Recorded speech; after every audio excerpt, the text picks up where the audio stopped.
Hello, everyone, and welcome to the Your Mark on the World show. I'm your host, Devin Thorpe, and our guest today is Rapp, the CEO and president of JDRF. Derek, welcome to the show. Thank you, Devin. Good morning. I'm glad to be here. Well, we're thrilled to have you here. I'm particularly interested personally. You are leading the battle to find a cure for juvenile diabetes, or type 1 diabetes, as it's more appropriately called. Tell us about, I want to start with the problem. I think a lot of people think of diabetes as being essentially cured by insulin. Why are you still working on a cure? Thank you. An important question. And actually, what insulin does is allow a person to stay alive with a disease that otherwise is a terminal disease. But it's still, even with insulin, a disease that poses great challenges to people, and sadly also leads to catastrophic events. And most times, not, but for everybody living with this disease, they face challenges all the time. And those challenges can compromise their productivity and compromise the way they feel and their ability to do things that others of us just take for granted. It seems to me that there's good evidence that diabetes, type 1 diabetes, contributes to heart disease. The impact on blood vessels and such from the diabetes really tends to be bad on the heart. Is that consistent with your understanding? Certainly. We know that overall diabetes is the second leading cause of heart disease, as well as the leading cause of amputations, adult onset blindness, kidney failure, many other complications too. Yeah, I have a host of relatives with type 1 diabetes, and I have seen virtually all of these issues play out. So it's a very real thing. So a lot has happened in the last 20 or 30 years. My wife's been a diabetic, in fact, for 50 years.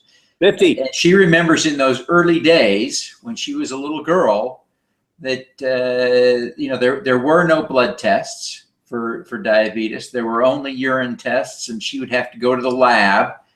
So the very process of managing the disease was very cumbersome. But why don't you give us an update on some of the state of the art, some of the things that are going on right now that are improving the lives of diabetics, in part thanks to the work that you're doing?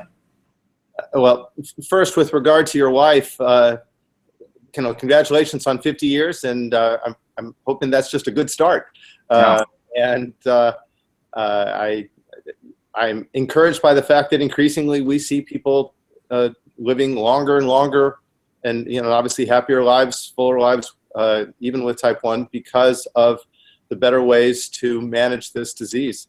Heck, when your wife was diagnosed, people didn't even really know for sure that there were different types of diabetes.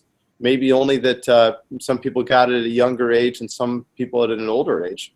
And so even fundamentals like that, let alone then, as you say, the ability to manage this disease, which has changed so dramatically, with first the ability to test and then the ability to administer insulin automatically, and those things will just get better. So yes, to your point, there are more than 50 clinical trials right now that are happening in type 1 diabetes research that are or have been funded by JDRF.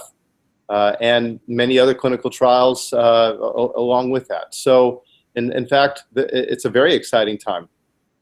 In the area of glucose management, we look at the artificial pancreas, we look at encapsulation of islet cells, and we look at glucose responsive insulin, all as areas that are in different stages of development and all in clinical trials, human clinical testing. That all could make a fantastic difference for people living with this disease. The area where we're seeing the most progress in the very near term, of course, is with the artificial pancreas. So let me explain, if I may, when I say this buzz phrase, artificial pancreas, I'm referring to mechanical devices worn probably externally by a person with type 1 diabetes that take more and more of the burden off of the person living with this disease, while leading to better and better glucose management. Therefore, having a person be much more often in range, in the blood glucose level range, fewer times of those scary lows that can lead to terrible events in a very short period of time, but also fewer times when the person has high blood sugar and just plain feels bad, but also, unfortunately, is probably therefore going to be more at risk for those long-term complications that we discussed a few minutes ago. Now, my son already uses a continuous glucose monitor, but if I understand correctly, the FDA hasn't approved any CGM, continuous glucose monitor, for use with an insulin pump to actually drive the dosage. How far away do you think we are from connecting those two dots, if you will? So we already have a number of very successful clinical trials that have taken place where, in fact, the insulin is being administered automatically by the pump, where the pump is being informed by the continuous glucose monitor whether that person needs the insulin at that time or not. And the answer to your question then is that our hope and our expectation, in fact, is that we're within 2 years. So in 2017, we are believing that we will see at least the first treat-to-range product on the marketplace here in the United States, and others that will be coming probably close on the heels of that. So we're not very far away from not only a product that will shut off, a pump that will shut off when a person is predicted to go low, but also will actually administer insulin when a person is high. Yeah, that's really an exciting breakthrough, and it is. And sorry, I apologize, Devin. But just to say, and it's exciting. It has such impact on the whole family, as you well know. Not just the person living with this disease, but also the parents, the loved ones, the caregivers, the friends, whoever it may be. You know, I'm sure, like you, we've been up hundreds of times in the night to check our son Turner, just to make sure he's okay. And he's off in college now, and he's quite self-sufficient. But even still, of course, we worry. Sure. You never stop worrying about managing this disease, because it has the ability in an hour to completely change your life. So sure. I guess that's why the CGM and the artificial pancreas comes awfully close to a cure, but even then, we really aren't at a point where we'd have a cure. What are some of the technologies and treatments that you're funding that have the potential to actually bring us to a cure? Thanks. And first, a personal comment now, I guess, is that I view good glucose control, and again, the first product will be a treat-to-range system, as a fantastic advancement. But no way do I view an artificial pancreas as a cure, as something that we should say, therefore we declare victory in this whole thing, and our work is done. We know that it's hard for many people to wear devices, and we know that there is still challenge, and there's certainly still expense associated with wearing such a system. So I am a huge supporter of the Artificial Pancreas Project, and I know it will make a fantastic difference for people living with this disease. And I see our own son, who wears both a pump and a continuous glucose monitor now, and he's running marathons, and you know, he's really helped a lot by this technology. But again, we have to do a lot better, and to continue our efforts to find ways to to cure and prevent this disease. And so we are determined to do so. As far as specific areas that will do that, I look at, in the area of prevention, we have a number of different approaches, different sorts of vaccines, different sorts of antigen-specific therapies that will allow a person, we believe, who's at risk, especially perhaps, to hold off this disease for quite some time. And also, we've been working to identify viruses that we believe might be significant catalysts for type 1 diabetes, that if we can then determine that correlation exists as we think it may well, then we can help people not get those viruses through vaccines to the viruses, thereby, again, holding off a person developing type 1 diabetes, at least for a significant period of time. And then, as it pertains to the person who already has the disease and has had it for a good long time, like people in your family, like people in my family, there are multiple approaches where when we think about a cure, there are two things we have to do, simply put. We have to stop the destruction of those insulin-producing cells, and it's more than just insulin-producing. It's also glucagon and amylin and other hormones too. So, in other words, the full islet cell. We have to stop the destruction of the islet cell, and then second, we have to make sure that the person has enough islet cells in order to have the different hormone production that the person needs. And so we have different approaches that researchers are working on in both cases. There are, right now, there are therapies in human testing such as Gleevec, such as verapamil. Those are a couple examples, and these are repurposed drugs already used for other applications. Gleevec is a cancer therapy, and verapamil is a 40 or something year old drug for high blood pressure, a calcium channel blocker. These are examples, and these are only a few of many, where we are looking at ways that we can calm down that immune attack that otherwise happens on the islet cells. And then you combine that with an approach toward the person having either a drug or some approach that would lead to a stimulation of the production of islet cells, or else then you bring in islet cells through some external approach. Of course, taking this back to an earlier topic I mentioned about encapsulation, we're very excited about different ways now that islet cells can be introduced to the body, and we hope that we'll see that they can produce insulin, and also, in combination with the right approach, be protected. We know that people after the Edmonton Protocol, so that's an islet transplant approach, there are people who have been living for more than 10 years after an islet transplant that still are insulin independent.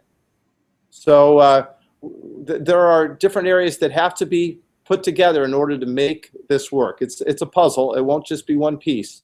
It'll be several. But these different areas that I just described, we hope we can fit them together, or scientists can fit them together in a way that, in fact, will allow a person to be insulin independent for at least a long time. And in the meanwhile, we will continue to introduce these, or work to see these therapies introduced that will make living with this disease easier, less burdensome, and less scary. I mentioned, for example, glucose-responsive insulin earlier. So, imagine an insulin that performs the way insulin does today. It allows a person's glucose to be transported into the cells of the person for energy, the way we all need it. But once the person is in range, then that insulin just becomes dormant until the next time that a person has excess glucose. That's a very powerful concept, and one that excites us a lot. So product opportunities like that are part of our bridge to the cure that we just discussed. Well, it is an exciting time, exciting time. I really appreciate you giving us a thoughtful report on all of these therapies, treatments, and the concepts that are going to bring us so close to a cure. One of the things that I think it's important that we cover is the distinction between type 1 and type 2 diabetes. I think there are many in the world who think that all diabetes is simply a lifestyle disease. Not that we should not have empathy for those who do have type 2 diabetes, but tell us about the difference between type 1 and type 2 diabetes. I will. I'm glad you mentioned that. You bet we should feel for everybody with this afflicted with either type 1 or type 2 diabetes. Type 1 diabetes is an autoimmune disease, and it's a disease where the person's body turns on itself and it attacks the islet cells, which again produce insulin and glucagon, which is sort of an opposite mechanism that helps regulate the insulin in the body. In contrast, type 2, people with type 2 diabetes, they continue to produce insulin, but their bodies become, it's often referred to as insulin resistant. In other words, their bodies lose the ability to work with that insulin as effectively as a person who doesn't have type 2 diabetes. You mentioned the lifestyle thing. Well, so it's true that factors such as diet can certainly be contributing to the onset of type 2 diabetes. And we aren't aware at this point of such correlations with type 1 diabetes. The incidence of type 1 diabetes is rising, but certainly that seems to be due to a combination of genetics and environmental factors that we're still working to determine. But either way, a person needs then to of course, to lead a healthy life, and in many cases to, unfortunately, to take insulin in all cases for type 1 diabetes, and in many cases for type 2. Drugs can help, oral or other, can help a person with type 2 diabetes in many cases not have to also inject insulin. But there's no such opportunity for people with type 1 diabetes. Yeah. Well, Derek, I really appreciate you giving us overview. I've got just a couple of quick personal questions, if you don't mind my exploring these with you, because you are a role model to so many. You're an icon in this world. Can you give us a sense of who you look up to as a role model? Who inspires you to keep going every day? I have the privilege of being in contact constantly with people who are in the type 1 diabetes community. And perhaps particularly as a parent, I'm very moved by my interactions with parents of children with type 1 diabetes. And I'm in touch with them on a regular basis, many times a day, through an email, a phone call, perhaps a contact on Facebook, etc. I know at least many of the challenges that people face, and the fears, and wondering how to make it all work. So I am inspired by, and therefore totally driven to do the work that we do by the community that I see in general, and obviously starting with those parents. Now, you could be doing anything, Derek. Why are you doing this? Why have you chosen to focus your life, dedicate your time and your efforts to curing diabetes? I have, frankly, the privilege of doing the work that I do, and I do it. I have a family connection, certainly. Our son Turner was diagnosed when he was 10. He's 21 now. Our son William has had multiple antibodies for, well, we don't know how long. We know at least more than 5 years, and has been participating in a clinical trial on a daily basis for the last 4.5 years.